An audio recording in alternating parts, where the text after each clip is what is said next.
The waterway's heritage is a rich fabric. Sometimes it's very simple and humble, a milepost, a cast iron boundary marker, a bollard. At other times it's quite spectacular, a great flight of locks or a soaring aqueduct, taking water where it's got no natural right to go. Our waterways are integral to our history as a nation. We've sailed on them, they've helped us win wars, and we've traded on them. Once industrial waterways, they're now an important part of the national heritage and something to be enjoyed. It really is a museum without walls. Much of this heritage is still in everyday use, but it needs ongoing care and conservation. And that's where the Canal and River Trust's heritage team comes in.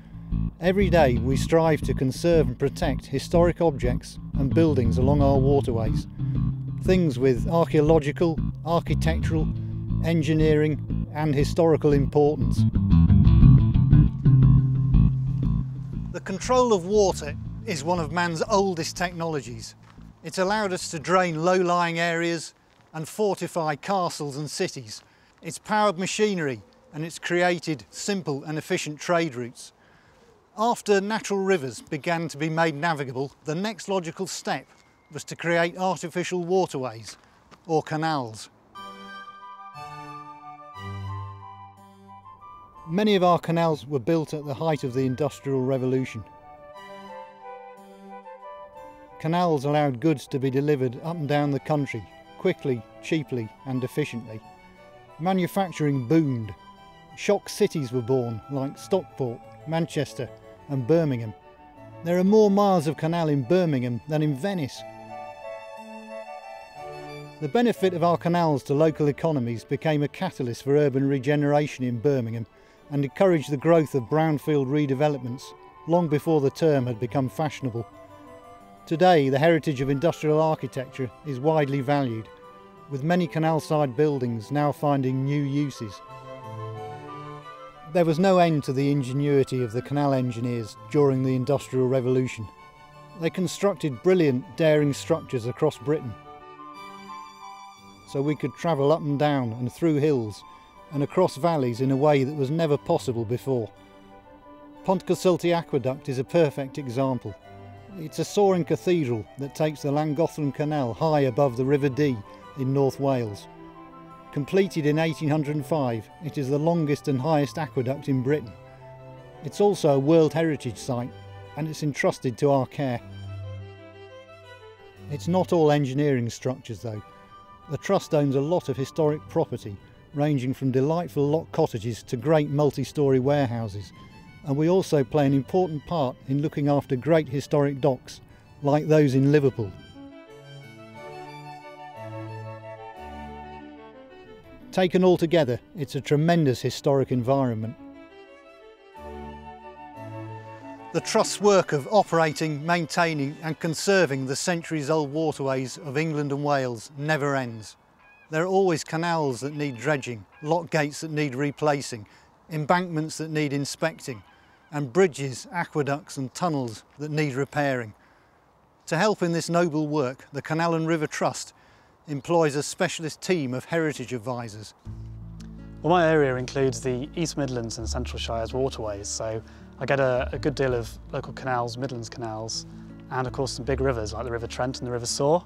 I love working as a heritage advisor for the Canal and River Trust because of the sheer variety of work I'm involved in on a day-to-day basis. I could be working with our engineering colleagues trying to work out the best way to protect a particular bridge or lock, or I could be working through the archives researching in detail for a heritage report I've got to complete. Conservation isn't about restoring a structure back to a fixed past period, but balancing and maintaining the needs of today without damaging that special historic interest, and making sure that what we pass on to future generations is as good as it possibly can be, preferably better than the condition we got it in the first place. And we want to be the best. I'm passionate about the waterways, and the key for myself and the other heritage advisors is passing on that enthusiasm. What we want to do is conserve this for the future, and so training is very important to us.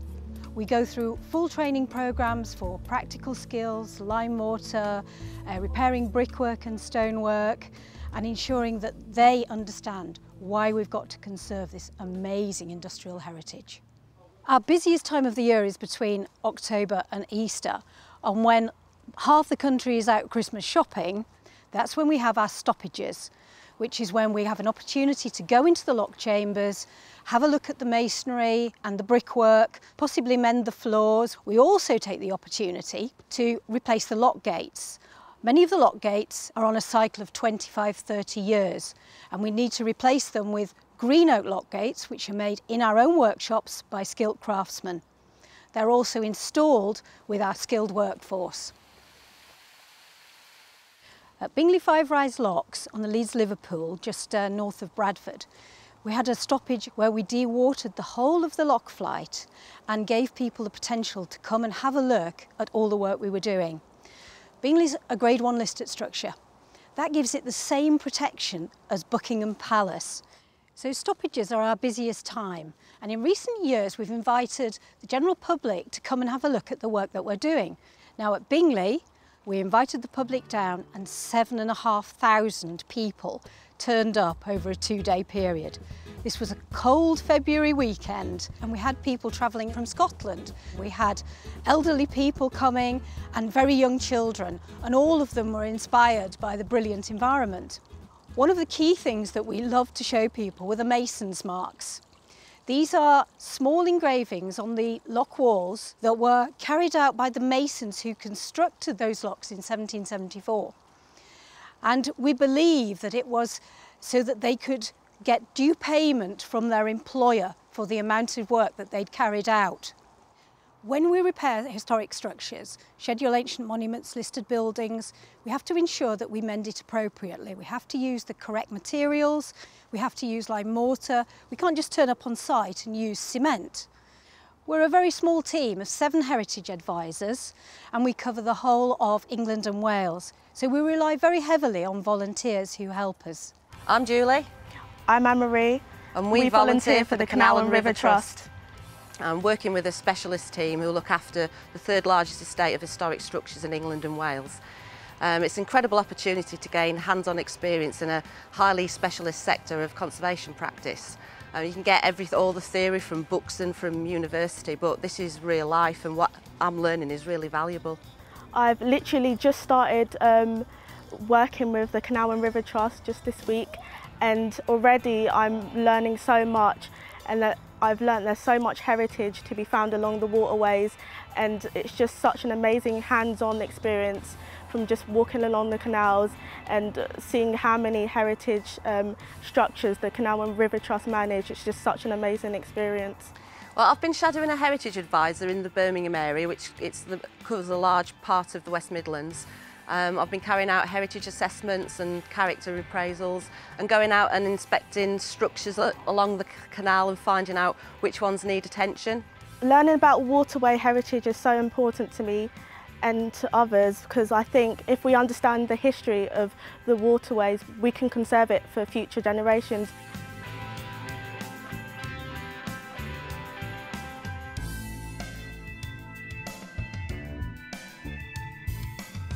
I love the Canals of Britain because it's an opportunity to really appreciate the history and the heritage of the canal system, how much effort actually went into building the canals and the tunnels. You really appreciate it as you feel it going through every lock, every tunnel. It's wonderful.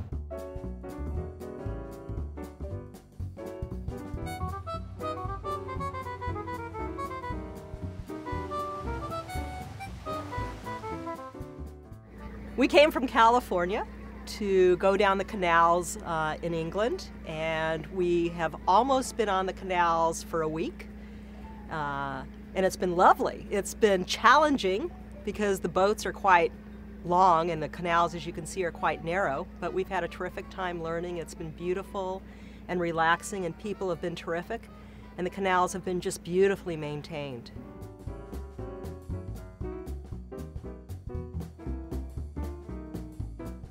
This is Foxton Locks. It's a nationally important example of the kind of thing that the Trust and its heritage advisors strive to conserve every day. 2 staircases of 5 locks. This nationally important working heritage is something that visitors can experience, touch, see and enjoy But not all our heritage is that obvious. A lot of it is minor, homespun detail, the everyday stuff of the life of the canals. And without the work of our colleagues at the Trust and our heritage team, a lot of that heritage would be lost.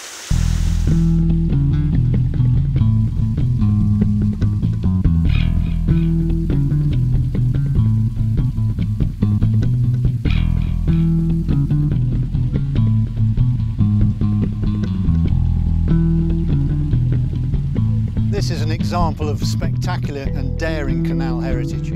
It's the remains of the Foxton Inclined Plane that was built in 1900.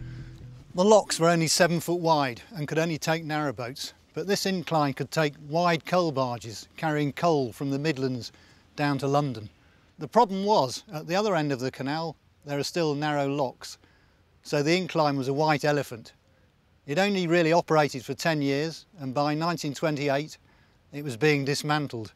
And today it may look like a slightly ruinous hillside, but it's actually one of our most important archaeological sites. It's a scheduled monument, and we work hard to conserve it and keep its remains visible as they are today.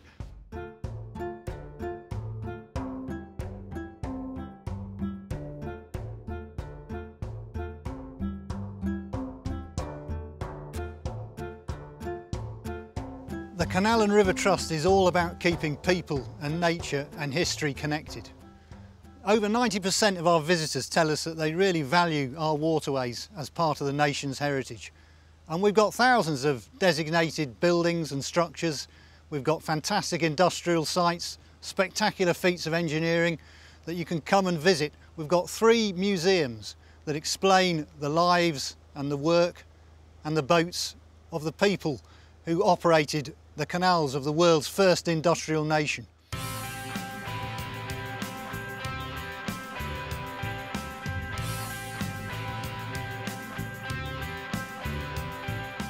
The waterways are a deeply loved and valued part of the landscape. On the one hand, a source of idyllic tranquility, on the other, a scene of busy boaters, anglers, towpath walkers enjoying themselves. So it's difficult to imagine that 200 years ago the canals were the mainspring of Britain's emergence as the world's first industrial nation. They're an astonishing engineering achievement in their own right, and it was the network of canals that enabled the unification of the industrial market, the link between the industrial heartlands of England and the great seaports, the key to the development of Britain as an industrial country. For me, the care of this astonishing heritage asset is a national responsibility. And in order to meet its requirements, the Canal and River Trust, which has taken over the heritage assets and the whole of the canal network from British Waterways Board, is dedicated to protecting everything that is the historic and heritage value of canals and rivers, but also ensuring that they're properly cared for in the technical sense, and that as many people as possible can enjoy, appreciate and understand what they represent. I'm really proud of the work the Trust and our heritage team do to safeguard the history of the inland waterways of England and Wales for future generations, so that they can enjoy them in the years to come, just as we do today.